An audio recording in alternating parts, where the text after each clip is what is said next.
What if I told you that Jinder Mahal wasn't the worst WWE champion of all time? You probably wouldn't believe me, but the fact of the matter is that I don't believe that Jinder Mahal was the worst WWE champion, nor did he have the worst WWE championship reign of all time. And if you go back and look at some of the most prominent examples of worst WWE champions, I can tell you this.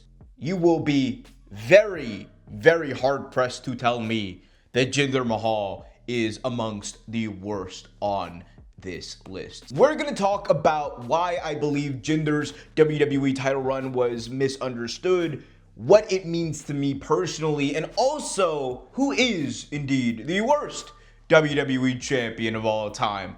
All that and much more coming up right here in this video. I'm Big Ohm for RTW. Be sure to smash that thumbs up, subscribe, and hit that notification bell. Let's dive right in.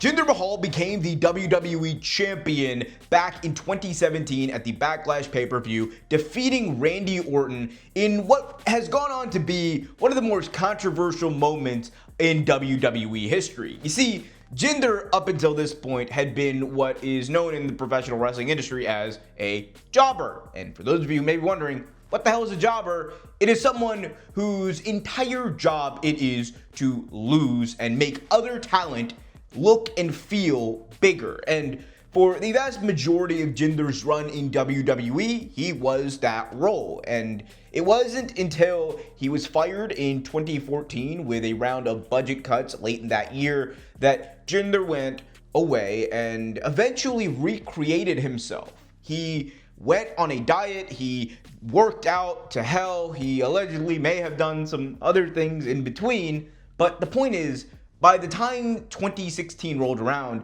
Jinder had got in unimaginable shape. And this was right around the same time that WWE did their brand split once again. And because they had pay-per-views they needed to sell for both Raw and SmackDown, they had split rosters, they had split house shows, they needed more talent to fill out specific roles on each show. Because of that, they ended up bringing back a lot of former WWE talent, the Rhinos of the world. Hell, the Head Smashers even got a quick run on SmackDown Live. But Jinder was one of the talent who were brought in. And it was speculated at the time that when Vince saw the physique that Jinder was in 2016, 2017, he looked at him and saw dollar signs. Because you see, 2017 was also a big year for WWE in their idea to expand the product. They had planned a big tour of India for later that year, and that was a territory that they had ran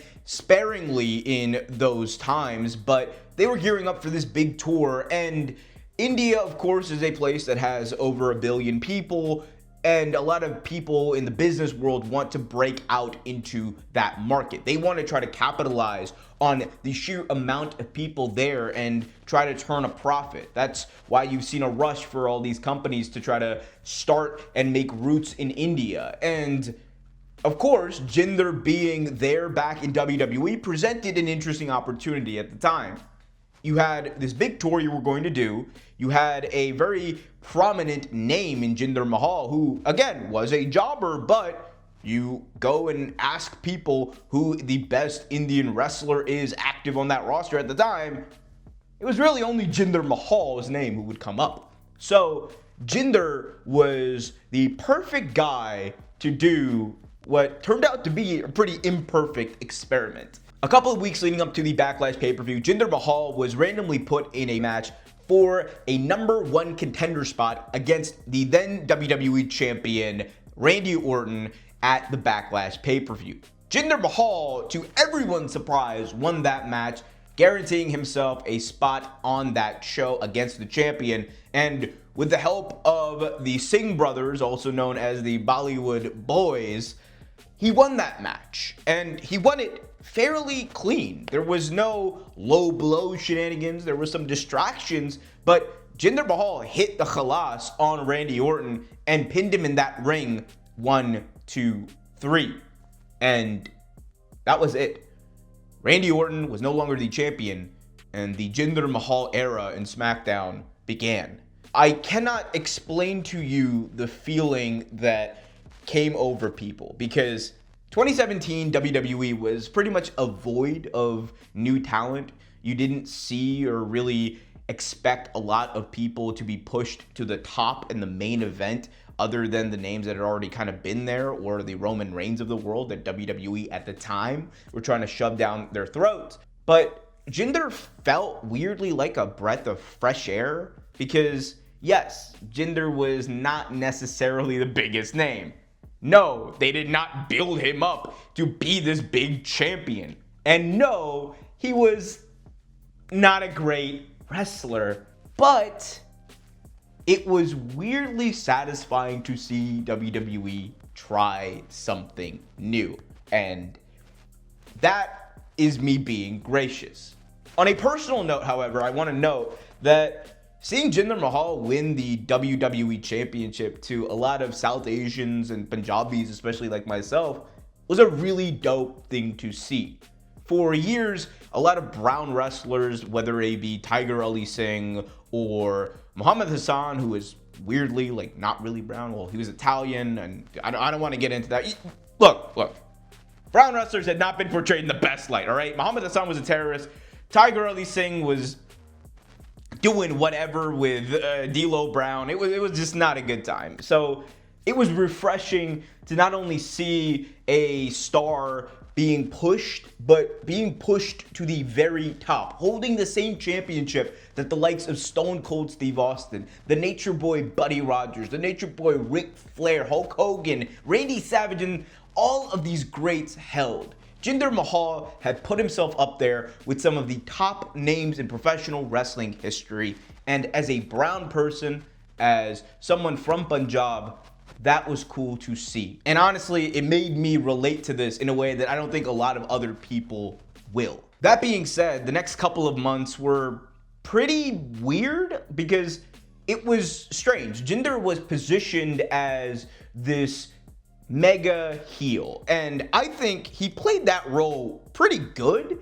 Jinder Mahal would come out and he had a pretty cool entrance with the LED ramp turning into a carpet as he walked down the aisle, and he held that championship up. It looked cool, and it was getting to the point where you're like, all right, as a heel in that kind of JBL 2004 role, I could see this working. And if WWE had maybe done a few things different, like maybe not having him do racist promos to Shinsuke Nakamura, or having him do the same boring matches repeatedly on pay-per-views with Randy Orton, and maybe putting him in the ring with some other more technically sound wrestlers who would give a little bit more explosiveness on their end, maybe it would have been better.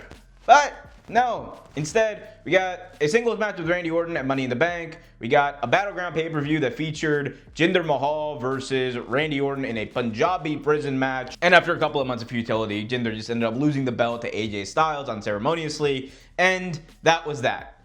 But I'm sure you're wondering what ended up happening to that India tour they were planning. This big tour, multiple cities, all across the country, Jinder Mahal selling out arenas. Well, that's part of the issue. So WWE reportedly were not selling well for this tour. And unfortunately, a tour that was reportedly supposed to be for multiple cities ended up just being hosted in one city in a 10,000 seat arena, with the main event being a non-champion Jinder Mahal versus Triple H. And he ended the night, Jinder Mahal did, on his butt for Triple H, taking a pedigree, which indicative of a lot of issues that WWE's had over the past couple of years. But anyway, point is, the Jinder experiment as a whole failed.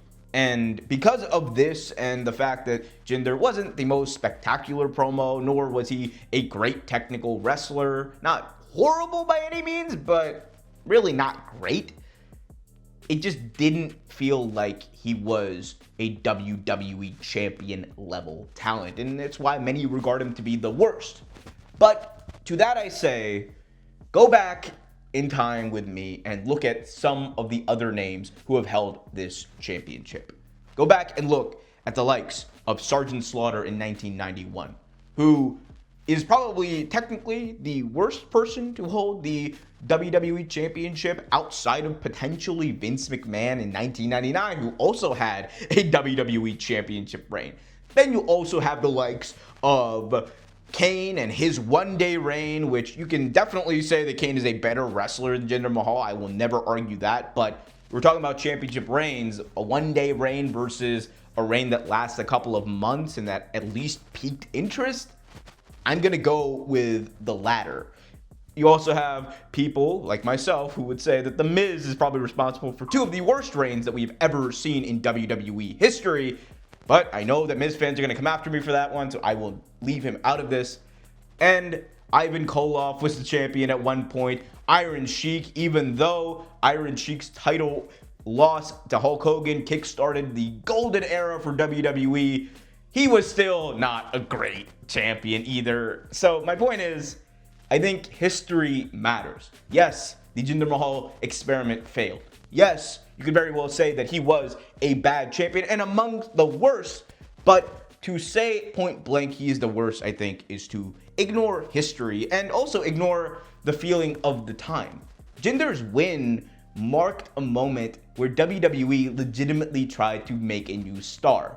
And even though you can disagree with the manner in which they went about it, you can disagree with the idea that it only took this big tour that they wanted to do to push a guy like Jinder, they attempted. And it would be something that they would not do with another major talent for a couple of years. So in my view, I thought it was at least a good attempt. The execution got really shaky afterwards, but in my view, Jinder was not the worst WWE champion of all time. I'm sure many of you disagree though, and I want to hear your disagreements in the comment section below. Let me know what you guys think about Jinder Mahal's title reign. What's your favorite or least favorite Jinder Mahal memory? Let me know in the comment section. Also be sure to smash that thumbs up, subscribe, hit that notification bell. Consider becoming a member for $5 a month. You get access to some exclusive content right here, exclusively for members. Go check that out. Hit that join button. Until next time, I'm Big Ohm for RTW, Real Take Wrestling. Be happy, be healthy, and as always, keep it real.